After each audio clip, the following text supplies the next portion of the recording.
أشداء على الكفار رحماء بينهم تراهم ركعا سجدا يبتغون فضلا من الله ورضوانا في وجوههم من أثر السجود صدق الله العلي العظيم সবাই দুরূদ শরীফ পড়ি আল্লাহুম্মা সাল্লি আলা সাইয়্যিদিনা ওয়া হাবিবিনা ওয়া মাওলানা মুহাম্মদ সাল্লাল্লাহু আলাইহি ওয়া আলা আলিহি ওয়া আসহাবিহি ওয়া বারাক ওয়া সাল্লাম। শুকরিয়া আদায় করতেছি মহান রব্বুল আলামিনের দরবারে। রব্বুল আলামিন ইসলামী ছাত্র আন্দোলন 2025-এর সম্মেলনে আমরা উপস্থিত হতে পেরেছি, শুকরিয়া বলি আলহামদুলিল্লাহ। ইসলামী ছাত্র আন্দোলন কি, কেন, তার পরিচয় কি, তার লক্ষ্য উদ্দেশ্য কি, ইতিমধ্যেই বিভিন্ন আলোচকদের মাধ্যমে আমরা অনেকেই বিষয়টা বুঝতে পেরেছি। তারপরেও আমি একটু স্মরণ করে দেওয়ার জন্য বলছি, অনেক রাজনৈতিক দলের ছাত্র সংগঠন রয়েছে। ইসলামী আন্দোলন বাংলাদেশ এর সহযোগী একটা সংগঠন, তার নাম হলো ইসলামী ছাত্র আন্দোলন। এর মূল লক্ষ্য উদ্দেশ্য হলো সাহাবাদের অনুসরণ। সাহাবায়ে কেরাম কারা? যারা আল্লাহ রাসূল সাল্লাল্লাহু আলাইহি ওয়াসাল্লামের সরাসরি ছাত্র ছিলেন। এর মাধ্যমেই আজকে তাম দুনিয়ার মধ্যে শান্তি এবং আখিরাতে মুক্তি যে দিক নির্দেশনা দেওয়া হয়েছে, সেই নীতি আদর্শ বাস্তবায়নের জন্যই ইসলামী ছাত্র আন্দোলন গঠন করা হয়েছে। আমি ছেলেদেরকে বলবো যে তোমরা কখনোই তোমাদের মূল যে লক্ষ্য উদ্দেশ্য এবং ছাত্র আন্দোলনের মৌলিক যে চরিত্র, এটা কখনোই ভুললে তাহলে কিন্তু অন্য অন্য যে সংগঠনগুলো রয়েছে তাদের চেয়ে কিন্তু আরও ঘৃণিত অবস্থায় সেটা কিন্তু তোমাদের ইতিহাস রচিত হবে। সেই বিষয়গুলো তোমরা সবসময় লক্ষ্য রাখতে হবে যে আমাদের নীতি আদর্শ এবং আমাদের জীবন গঠন করা মূল হলো সাহাবাদের অনুসরণ। আলহামদুলিল্লাহ আমরা দেখেছি এবং তোমাদেরকে ধন্যবাদ জানাই যে বাংলাদেশে জুলাই বা আগস্টে যে অভ্যুত্থান ঘটে গেল, এর পিছনে যে ছাত্ররা বৈষম্য বিরোধী যে ন্যায় তাদের অধিকার বাস্তবায়নের লক্ষ্যে তারা যে আওয়াজ তুলেছিল, বাংলাদেশের ভিতরে একটাই ছাত্র সংগঠন যার নাম হলো ইসলামী ছাত্র আন্দোলন। তারা কিন্তু তাদের ব্যানার নিয়ে ন্যায়ের পক্ষে অন্যায় প্রতিবাদে তারা কিন্তু জানের ঝুঁকি নিয়ে তারা রাজপথে তারা কিন্তু আওয়াজ তুলেছিল। বিশেষ করে আমি দেখেছি অনেক ছাত্ররা আজকে ইসলামী ছাত্র আন্দোলনে তারা ন্যায়কে প্রতিষ্ঠার জন্যে অন্যায় প্রতিবাদে আওয়াজ তুলতে গিয়ে শাহাদত বরণ করেছে। আমরা দোয়া করছি আল্লাহ তাদেরকে বেহেশতের উঁচু মাকাম আল্লাহ দান করুন। অনেক ছেলেরা পঙ্গুত্ব বরণ করেছে, অনেকের চোখ হারিয়েছে। সেদিনকার আমি যখন চিটাগাঙে গেলাম তখন আমাদের একটা ছাত্র, সে আমার সামনে স্টেজে আসলো, ও দুই চোখ দেখে না। ও আইসে যখন বক্তব্য রাখছিল তখন চোখে পানি রাখা যায় না। যে কি করুণ দৃশ্য, আল্লাহ তাদের চোখে পুরোপুরি ভালো করে দেয়। আজকে আপনারা দেখেছেন ছাত্ররা এই দেশকে গড়ার জন্যে তাদের জীবনকে উৎসর্গ করে দিয়েছিল। আজকে বৈষম্য দূর করার জন্যে আজকে ছাত্ররা যে আওয়াজ তুলেছিল ইসলামী আন্দোলন বাংলাদেশ, তাদের এই আওয়াজের সাথে ন্যায়ের পক্ষে আমরাও রাজপথে ব্যানার নিয়ে তাদের পাশে ন্যায়ের পক্ষে অন্যায় প্রতিবাদে আওয়াজ তুলেছিলাম। আজকে দেশ স্বাধীন হয়েছে, কিন্তু আজকে আশ্চর্য এবং দুঃখ সহকারে বলতে হয় আমাদের যে বর্তমান অন্তর্বর্তীকালীন সরকার রয়েছে, আমার যেদিন প্রথম তার সঙ্গে দেখা হয়েছিল তখন আমি বলেছিলাম যে বাংলাদেশের ভিতরে প্রায় 100-র ভিতরে 92 জনের মতো মুসলমান বসবাস করে এবং এই মুসলমানদের প্রতিনিধির দায়িত্ব পালন করে হক্কানি উলামা ইকরাম। আপনারা যখন কোনো পদক্ষেপ গ্রহণ করবেন, কোনো কথা বলবেন, এদের বিরুদ্ধে যেন না যায় এই বিষয়টা কিন্তু বিশেষ করে আপনারা লক্ষ্য রাখবেন। এটা প্রথম অবস্থায় কিন্তু আমি প্রধান উপদেষ্টা ডক্টর ইউনূস সাহেবকে বলেছিলাম।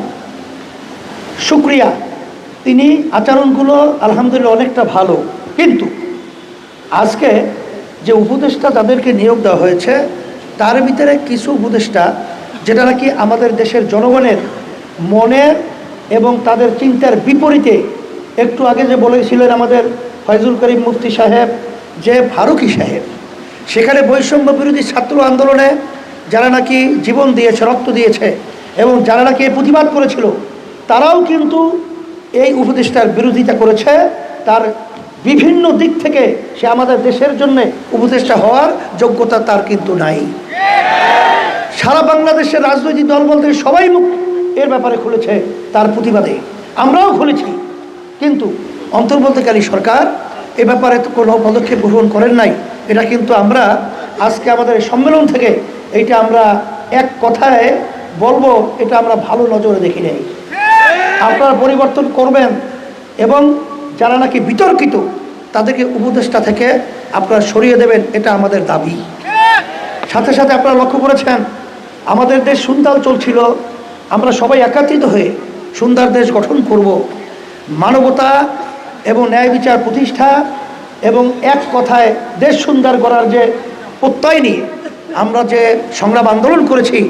কিন্তু দুঃখ সহকারে বলতে হয় যে কিছু রাজনৈতিক দল তাদের আচরণগুলো এত বিতর্কিত ছিল যে তাদের আচরণের মাধ্যমেই আসলে শত্রুরা কিন্তু বিভিন্ন ধরনের ষড়যন্ত্র করার সুযোগ পেয়েছে। আমরা বলবো যে আপনারা কি সেই 15.5 বছর ইতিহাস ভুলে গেছেন? আপনারা কি সেই 53 বছরের বাংলাদেশ ইতিহাস ভুলে গেছেন? আজকে আমরা উদাত্ত আহ্বান জানাবো, আসেন আমরা সবাই একত্রিত হয়ে আমাদের দেশকে আগে রক্ষা করব, ইসলামকে রক্ষা করব, মানবতাকে রক্ষা করব, তারপরে আমরা ক্ষমতা যাওয়ার স্বপ্ন আমরা দেখব। কিন্তু এগুলো সংস্কার না করেই আমরা ক্ষমতা যাওয়ার জন্য পাগল হয়ে গেছি। এটা অত্যন্ত দুঃখ।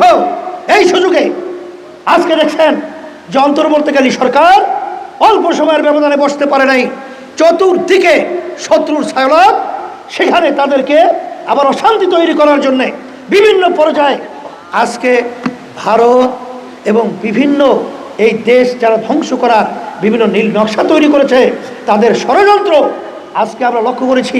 এর সুযোগ কারা করে দিয়েছে? এটা কিন্তু জাতির কাছে প্রশ্ন।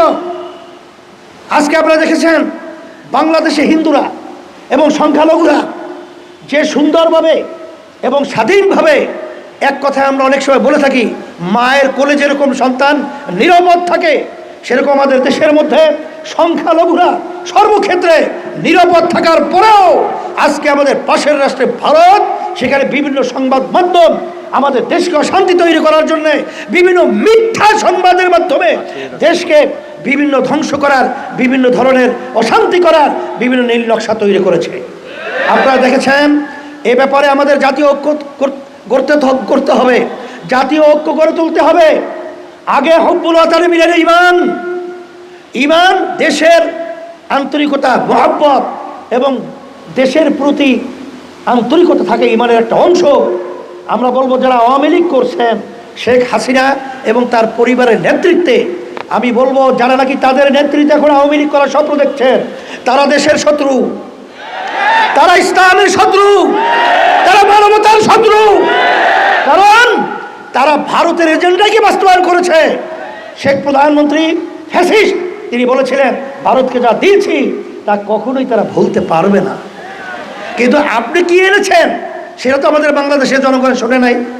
তাহলে বুঝা গেল আপনি ভারতের জন্যই আপনি বাংলাদেশে এই মসনদে বসে ভারতের দালালি করতেছিলেন। তারা যারা আওয়ামী লীগ করছেন, আমি বলবো দল করবেন, কিন্তু শেখ হাসিনার নেতৃত্বে নয়।